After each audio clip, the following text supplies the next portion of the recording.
Madame la Présidente, Monsieur le Ministre, Monsieur le rapporteur, chers collègues, le sujet traité par cette proposition de loi, le zéro artificialisation nette, n'est pas un sujet comme les autres. Trouver les voies et moyens pour d'abord réduire et ensuite stopper notre consommation de terres naturelles, agricoles et forestières est, pour l'humanité, une question existentielle. La terre naturelle est un trésor. Si vous en ramassez une poignée, vous aurez dans votre main plus de micro-organismes qu'il n'y a d'êtres humains sur le globe. Vous pourrez observer de près une ressource infiniment complexe que la planète a mis des siècles à générer. La Terre est une matière indispensable au cycle de l'eau et du carbone. Sans elle, il n'y a tout simplement plus d'écosystème compatible avec la vie humaine. Il a fallu du temps pour que nous prenions conscience de ces vérités, pour comprendre que la Terre n'est pas seulement un objet que l'on piétine, pour comprendre que couler une dalle de béton est un geste écocide aux conséquences irréversibles. Mais maintenant, nous le savons, les scientifiques nous ont éclairés.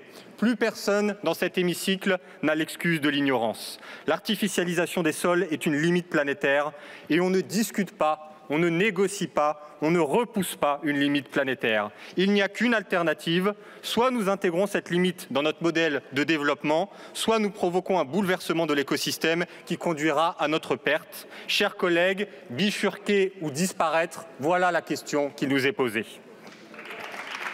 Malheureusement, ce n'est pas cette proposition de loi qui apportera une réponse sérieuse. La faute à des sénateurs LR qui ont légiféré au service de leur campagne électorale. Incapables d'assumer leur rôle d'opposition au gouvernement, ils ont trouvé plus opportun, plus facile de devenir les premiers opposants aux ânes. Quel manque de courage. Mais personne ici n'est dupe. Député LR, député RN, dans cette discussion, vous n'avez pas défendu le monde rural inquiet de la mise en œuvre du ZAN. Vous avez défendu un modèle de développement archaïque, un modèle qui vit dans l'illusion qu'un étalement urbain infini est possible, un modèle qui se résume par le triptyque autoroute, parking, supermarché, un modèle qui pourtant a fait tant de mal à la ruralité. Nous, la France insoumise, avons pris au sérieux cette question et notamment les inquiétudes des maires ruraux. Nous en avons tiré plusieurs conclusions. D'abord, à propos de l'article 7. Nous considérons que cette nouvelle version de la garantie rurale, qui permet de répartir plus équitablement les efforts de réduction de l'artificialisation des terres entre métropole et ruralité, est une bonne mesure. Elle est aussi un moyen de préserver la souveraineté municipale à laquelle nous sommes attachés. Mais ensuite, qu'est-ce que cette proposition de loi apporte à la ruralité pour l'aider à mettre en œuvre le ZAN? Rien. Comment lutter contre la vacance des logements? Comment réhabiliter les bâtiments vétustes et parfois sans maître? Comment construire le bourg sur le bourg pour éviter l'étalement? Comment apporter des moyens d'ingénierie aux maires des petites communes qui sont si démunis pour mettre en œuvre une politique d'urbanisme? Il n'y a aucune réponse à ces questions fondamentales. L'Association des maires ruraux de France réclamait un plan Marshall. Vous les avez envoyés balader. À ce stade, vous comprendrez que nous sommes pour le moins sceptiques. Et l'article 4 de cette proposition de loi, réécrit par le rapporteur, n'arrange pas l'affaire. Cet article 4 est un point de désaccord. Non seulement l'État n'est pas aux côtés des communes pour la mise en œuvre du ZAN, mais il s'octroie un droit à artificialiser au nom de grands projets d'intérêt national ou européen qui sont en réalité des grands projets inutiles, imposés et écocides. Nous sommes au cœur de la contradiction de la Macronie. Des tirades écologiques et en même temps la possibilité de multiplier les autoroutes, les extensions d'aéroports, les lignes à grande vitesse, les centrales nucléaires et, à la demande expresse du ministre Le Maire, les gigafactories d'Elon Musk. Savourons quelques projets qui rentreront dans les critères de ce fameux article 4.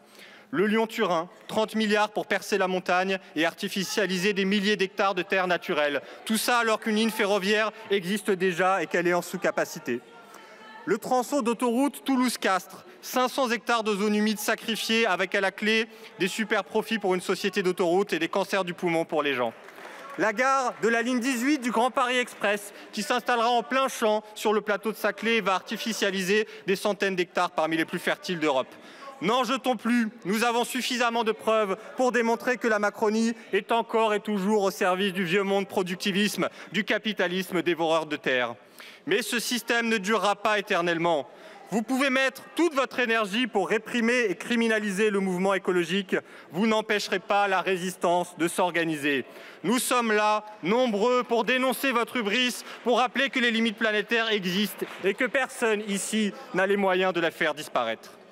Collègues, vous l'aurez compris, ce texte n'est pas à la hauteur. Il n'apporte des solutions que très partielles à la ruralité et il est surtout un soutien aux grands projets inutiles. Pour ces raisons, et à ce stade de la discussion, nous nous abstiendrons. Je vous remercie.